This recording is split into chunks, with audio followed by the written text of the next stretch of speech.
Yeah, I decided to go old school now. You know, back in my Southern Baptist days, we always used our Bible when we preached because the tablet was too cool and too modern. And, you know, I'm getting up there in age, so, like, I got to embrace my antiquity, you know. So, I'm going to try this out back at, like, my old day. I'm going to see if I can see because the lighting, if it works out good, I might just go to this because it's kind of nice holding your Bible in your hand, having a physical, tangible Bible, and being able to, you know, just embrace it, God's Word. So if you have your Bibles or Bible apps or whatever, please join us in Romans 13, 8 through 10. All right. I know it's 14. Here we go. Oh, no one anything except for to love one another. For he who loves another has fulfilled the law. For the commandments, you shall not commit adultery, you shall not murder, you shall not steal, you shall not bear false witness, you shall not covet, and there is any other commandment. All are summed up in one saying, namely, you shall love your neighbor as yourself. Love does no harm to a neighbor. Therefore, love is a fulfillment of the law. Whoa, what a deep thing, the fulfillment of the law. You know, guys, today in modern America, debt is a big issue. So many people are in debt. Credit, you know, every time you go to the mailbox, it's 10 and 20 credit card offers, and people just dive into that stuff. Dive into debt. You know, and plus, you know, you don't even have to have a credit card to be in debt, you know. Basic survival needs. You know, not everyone's going out and spending crazy money to get an RV. Just basic survival. We all struggle, and money is a big issue, you know. You know, debt is you know, we have debt like an obligation, like for a friend. You know, if a friend buys you lunch, you know, you feel obligated to buy him lunch back. You know, I had this friend who tried buying lunch at work, and I'm like, oh, dang, don't buy me lunch because I gotta buy you lunch tomorrow. And he wouldn't buy me the cheap stuff either. He'd buy me like a meal combo, and I'm like, oh man, now I gotta buy you a combo tomorrow because you feel like if he does it for you, you gotta do it for him. Oh, and anyone pay rent here? I know we have some homeowners in the house. We pay rent here. I know a lot of people here rent. You know, who do you pay rent to? What's the person's name? Landlord. A landlord. Isn't that crazy? Landlord. You know, the term landlord comes from medieval times because lower level nobility, like knights, they would actually control what they call fiefs, and they would have indentured servants, serfs who live on their land. And that's where it came from, the landlord term, because they would either do a service or give a portion of the crop to the knight in order to live on their land. So that's how the kings would appease the lower nobility by giving them little sections of land control and tax. So that's where that term comes from. You know, and you know, this thing of servitude, this servitude thing, isn't really that old either. It's not as far back as medieval times. You know, when when the Europeans came to the Americas, the colonists, a lot of them couldn't afford the passage on the Mayflower. So what they did was an indentured servitude. They served for a portion of time agreed upon, like basically a slave. They come to America. They said, you work for me for 2 years without pay, and I'll put you on a ship. So this, you know, good thing that stuff doesn't happen today, right? We don't do that no more slave, or we like that, anything like that. Wrong. You know, when you sign a lease, you're signing a contract. You're agreeing to rent a service to live on someone's land. If you don't own a property, I don't own a property, we rent this house. We sign a contract saying that we will give you a service, our money. And that money you hold, those dollar bills or debit card, whatever you use, that is a promissory note showing the services rendered. So when you work, it is a promissory note showing that this is how much you earned, this is how much you're worth. And when you get to the landlord, that's the same thing as giving the props. It's the same thing, you know, medieval times nowadays, it's the same philosophy. We're just not giving them plants no more, or services, we're giving them this money that we earn from doing tax. And it's crazy when you think about that. You know, and money is such a strong thing. Like, we have such a human perception of money. You know, money's like an issue of value. It's like, you see a doctor and they make $100,000, $200,000 an hour. You see a Jack-in-the-Box worker, they make minimum wage. And we value people by the money they make. Not as Christians, we're not supposed to, but in the world system we do. You see someone who's making nothing, like, what are you doing wrong? We tend to value people by the money they make. It's so disgusting when you think about it, the more we surrender to Christ, the more we see this system, but it's true, we put value on what people have money-wise, and that's where man's heart is, Sometimes people strive to have this appearance of wealth.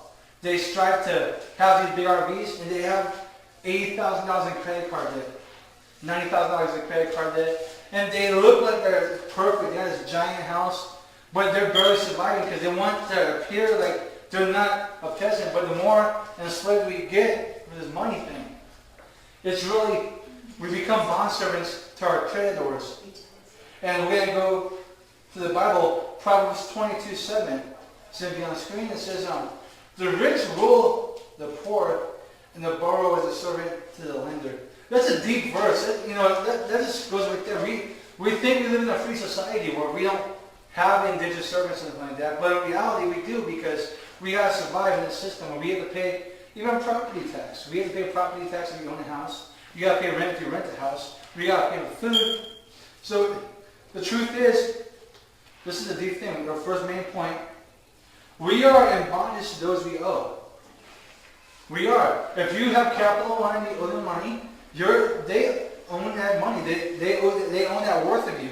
Like I said, people perceive worth of money, worth of a human by the money they have. That's why people pay ransoms for human lives, because we have a monetary value. And so when we owe someone, we're in bondage to them. It's easy to get mad at the rich guy too. You see that rich guy who's like filthy rich in the big mansions, and we're we're struggling to pay rent, and this guy is just like going to Cancun every week and stuff. Well, it's easy to get mad at him, but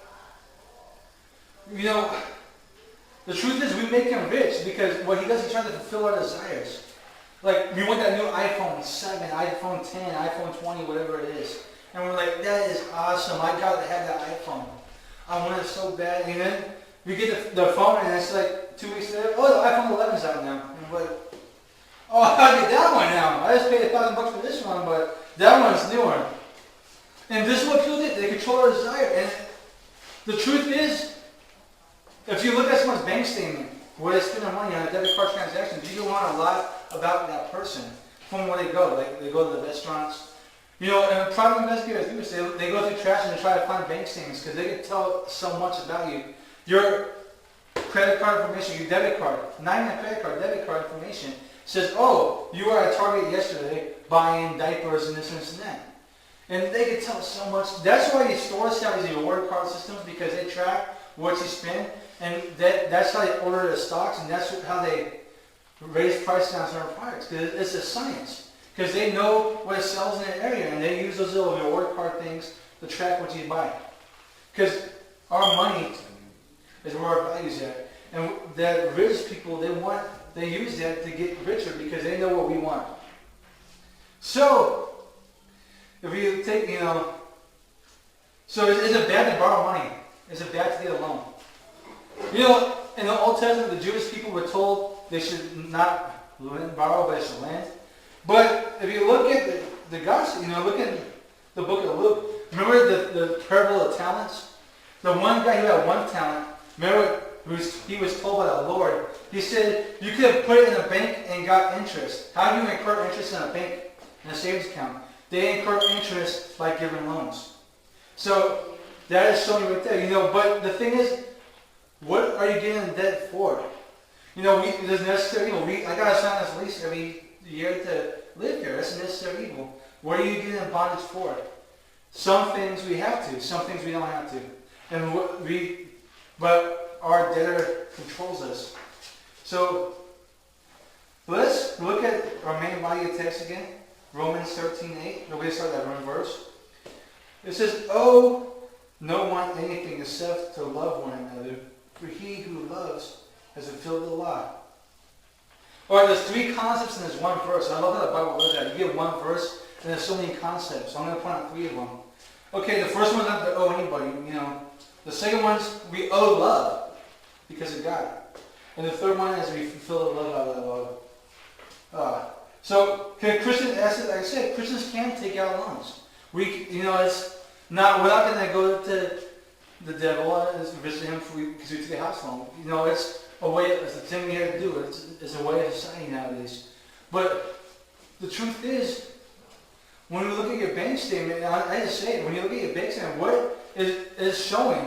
Like I said, you can see so much on a bank statement. What is your bank statement showing? Is it showing that you love God? Is it showing that you love pizza? Because I love pizza. I'm telling you. I love pizza. And you look at my bank statement, we probably order pizza once a week, unfortunately. And if I'm the weak one, if I'm a strong one, my wife will be weak. And if I'm the weak one, my wife will be strong. We switch off, so I'm like, we got food at home, and she's like, we get pizza. And I'm like, okay. Pizza does sound good. And even those $5 pizzas, it's crazy, like, pizza. That's what this whole sermon's about, is pizza. No, I'm playing.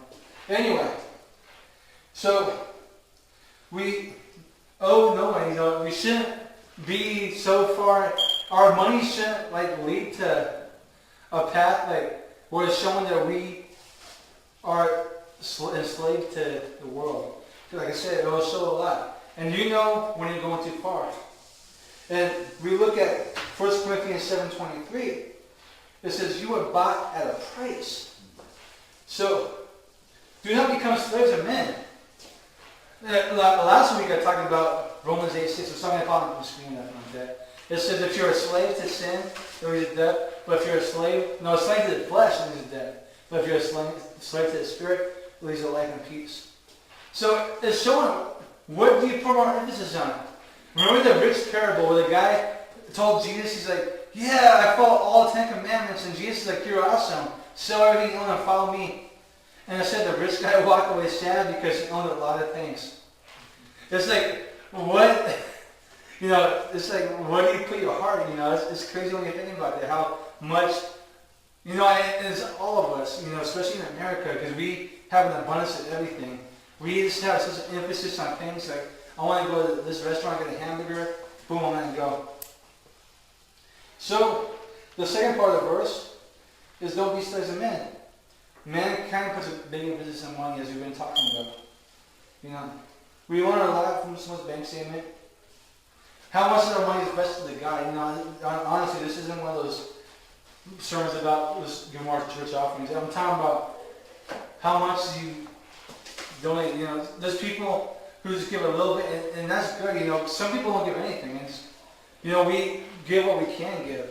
But what does your bank statement show about you? That's the thing you got to think about. I'm going to answer all your bank statements next week. I want you to bring them before you come to church so I can look at them and see where you're going. No, I'm playing. I'm not going to do that. So we all know Christ paid a big price for us. We take it for granted. We don't realize what Christ did for us. We know He died on the cross, but it's so easy for us to say, yeah, He died. Because when we say, yeah, someone died, it's not personal.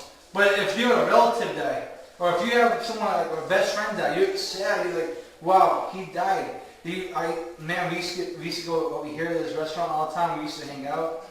We kind of get ourselves separate from Christ. We got to realize that what Christ did for us wasn't no small thing. It was a big thing He did. He took the cross. He died a painful death so that we can be paid in full to heaven. So when we think about that, we owe God our lives. It says, like I said that verse previously, we were bought at a price. Nothing in the world is free. You go to a gas station and you get a little book of matches, and it has a gas station logo on it. They're, oh, cool, free matches. I'm going to get a book of matches. That's not free. The guy who owned the store bought it. Because it has his logo on it for his store, and he's trying to do advertisement. But the fact is, he bought it. Grace is a free gift to us. We don't got to pay anything with Jesus Christ. We don't got to, we just got to accept Christ. It's free to us. But it's not free because Christ got to pay for it. He died on the cross for us. So we got to realize that nothing in the world is free. It's free to some people. Like we get salvation free because of God, but God had to pay for that for us. So, we come to our second main point. This is, let God's love overflow. This is the thing. We receive this free gift from God. He paid for it. He paid for us to go to heaven. He cleanses of our sins. And we can't just say that lightly. We should be like in this, like I said, like a friend. If a friend buys me lunch, I want to buy him lunch back. Sometimes I even one up him. They'll buy me like a combo from Burger King. I'm like, no, let's go to Denny's. I'll buy you a combo there. Come on. And we should be so thankful. And the truth is, there's nothing we can do to pay back Jesus for what he did for us in the cross. There's nothing we can do on earth. No matter if we become like Saint Teresa and just do everything good for the rest of our life, that's only scratching the surface. It's nothing. Because the price that Christ paid for us, God in the flesh, completely innocent of all sin, dying a criminal's death, taking the sin upon us, that is priceless. There's nothing we can do. So we don't do it out of obligation. When people see, Romans 6, the laws abolished, they're like, yeah, I can do whatever I want. No. You got to have a relationship with God. And if you have a relationship with God, you need to respect him as an individual. Now, if you respect God as an individual, you obey him out of love. You see how in this passage, we're going to go down to Romans 13, 9 through 10. It's going to go on the screen. It says, for the commandments, these are the commandments of what the laws abolished. What is talking about the law right here? That's what I'm throwing out. These are the 10 commandments right here. This is a part of the 10 commandments. This is the law right here of God. The law of Moses. It was on the tablets. It says, for the commandments, you should not commit adultery, you should not murder, you should not steal, you should not bear false witness, you should not covet. And if there's any other commandments, they all sum it up in one saying, namely, you shall love your neighbor as yourself. Love does no harm to a neighbor. Therefore, love is a fulfillment of the law. So, the law is abolished, but what it's doing is God's showing you, because a lot of people, the Jewish hierarchy, the Jewish Pharisees, they would do the act of the law out externally. But Jesus, even on the Sermon on the Mount, he puts internal. He says that you can sin in your heart. You don't even got to do something physically. You can sin in your heart. So he's saying right here, he's showing us the law. He's saying if you love your neighbor, that's the fulfillment of the law. And it's common sense. If you love someone, you're not going to steal from them. If you love someone, you're not going to cheat on your wife. If you love your wife, you're not going to cheat on her. And some guys are like, well, we've been doing this, we've been doing that. She's been kind of being mean to me. Well, if you love her, you respect her as an individual and you won't cheat on her. It's so crazy. I don't comprehend it. I know people fall into sin, but we are supposed to love our wives as Christ loved the church, as Christian men. And wives are supposed to honor their husbands. So if you follow these biblical commandments, there should be no problem. And then it says, obviously lying is talking about lying. And you should love your neighbor as yourself. See that thing right there? That last part there? That's the part that this hits us hard. Like, love your neighbor as yourself. It's not just saying it's love your neighbor. Like, yeah, that guy's cool. Love your neighbor as yourself. How much do you love yourself? Like, if I'm hungry, I'm not going to, go and buy, just $1 menu thing. I might, if I'm short money, I will, but if I have money, I'm going to go buy a big cheeseburger. Or I'm going to go to, Ori's Cafe or something and give me a nice combo. But do we love our neighbors as we love ourselves? If I see a homeless, before when I see a homeless person, if I was feeling generous, I'm like, yeah, I'll buy you a dollar burrito. Maybe a dollar coffee. We should try to step it up, because the thing is, we are all battling our flesh. We are all fighting our flesh. We need to step it up, though. Especially in the church. That's why the church is getting so weak, because people have fallen into the lust of the world, and people are embracing that. But in reality, the first hospitals, who ran the first hospitals? The big organized hospitals? The church. You know who did the first orphanages? The church. The Church of Christ, God. And that's what we are supposed to be doing as a church. We shouldn't let the service of the world go into the secularism. I was doing missionary work in Upland. We were evangelizing, and there was a homeless shelter. And I went to the homeless shelter, and I gave them a flyer. I said, you would tell your people in your shelter, we're going to be feeding people in the park if you want to. And the lady looked at my flyer, and she said, is this a church? I said, we're not. We're a bunch of churches going together, and we're giving people. And she said, I can't do that then because we have a contract saying that we can't promote religious organizations. This is like a secular homeless shelter.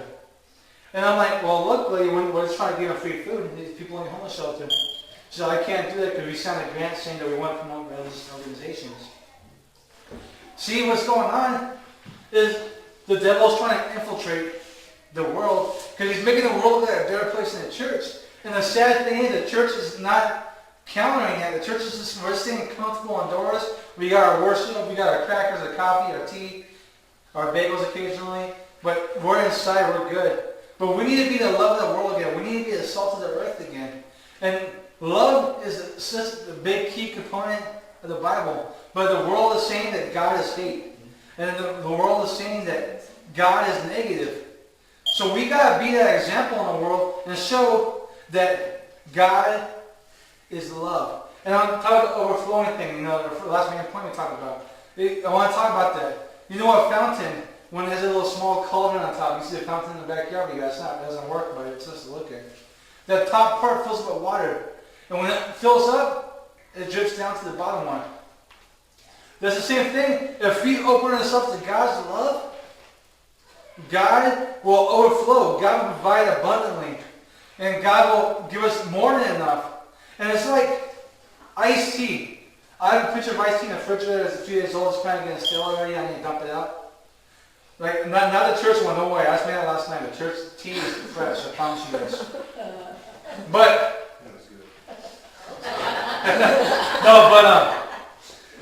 I have stale tea. You know what? If people are drinking that tea, I'll make more tea, and the tea will stay fresh. But if I hold that tea in that pitcher, it's going to go stale, and it's going to go bad. If we hold on to God's love, it's going to get stale. And that's what people do. People come to church, and they just sit there. And they don't do nothing. They just say, yeah, great service. Oh, God bless you, brother. I'm going to go home now and go to sleep. Toss my Bible in the corner and do my stuff. I'll see you on Sunday. That love gets stale, and then people start questioning, like, why do I even go to church? Like, I'm sleeping on Sunday. We need that love to be continuously flowing so it stays fresh. And don't worry, there's plenty of tea to go around. God will refill our pitcher if we put that love out towards the people. And that's what we got to do in the church, guys. We got to continually be a vessel for God to pour His love out. And that's what the whole purpose is. That's why we got the hospitals back in the medieval times when the church built the hospitals, because we were continually pouring out. And that's why the churches in general, not this church, the Christian church in general, is kind of like losing power because they're not loving as much. And the sad thing is, just like in school, if you don't train your kid and you send them to public school, someone's going to love them enough and they're going to show them bad things. And you're like, well, what happened to my kid? I fed him, I gave him food. That's not enough. You need to love on your child, or the world's going to grow them up the way they want to. It's the same thing with the church. If we don't get out there and start being a part of the world and not hiding behind our Bibles in our little social club we call it church, the world's going to reject us. And people are going to, and I hate to say it, the fact about the cross is not a joke. There's going to come a day when we all face judgment. And those of us who are in the church, we're going to go to heaven. Awesome. But those of us who are outside the church, they're not going to get the same fate. Those who reject Christ, who are not listening to Christ, they're not going to get that grace that we got. And we're going to be, think about that. Someone you know who's like, maybe they just need to be invited to church. I know people who turn their life around fully because someone just said, hey, come with me to church. Just come visit my church or talk to my pastor. It's cool. We're not going to throw water in your head, nothing like that, nothing crazy. Just come visit, get a free cup of coffee. Just that one little push is like the thing. We tend to downplay this whole thing of salvation because we have it. But we need to be out there and save the world. We got to be like the superheroes, because this life here on earth is, if you're maybe 70, 80, you're going to pass away. Or if you're like one of those blessed people, I don't know how blessed it is to be like 100 something. I don't know if I want to be 100 or something, because I also don't see our life being 100 years old, having someone walk me up to the curb every day and stuff. But this body we have has a time limit. And we're going to be with God in eternity. We're going to get new bodies. But are your friends? That's the thing I want to ask you guys. Do our friends say the same thing, guys? We do love according to God's grace, guys. Let's go ahead and pray about that. I want us to really hold that love is a fulfillment of the law. That's an amazing thing. If we have genuine love for other people, we can be used by God. Love is everything. Loving God, we give our life to Christ. God, thank you for this message, Lord. Thank you for, first of all, giving us your love by taking our sin upon the cross. Thank you, Lord, for giving us the ability to project that love off of us on other people so they get the same love that you give us, God. I pray, Lord, that you give us power to be the church we were and just a few generations ago. Help us impact the communities. Help us reach the world for your good. Help us be the salt of the earth that you command us, God. I pray, Lord, that you please help us, Lord, because we need you. We need you to use us, God. We are still struggling with our flesh ourselves, and I pray that you put our heart in the right direction, God. Help us embrace your love. Help us be refreshed in your love daily, God. I pray, Lord, that you bless the church. Thank you for the blessings you've given all of us. Thank you for, helping us all get here safely. Thank you for the blessings of this nonprofit and everything that's rolling through. Because you made this, God. It wasn't us. It wasn't our hard work. It was you enabling this. And this church is all for you, God. Thank you for everything you do, God. We give you the glory. In Jesus' name we pray. Amen. All right, guys. Thank you for coming. May the Lord bless you and keep you. May He shine His face upon you and be gracious to you. May the Lord turn His face towards you and give you peace, guys. God bless you, guys.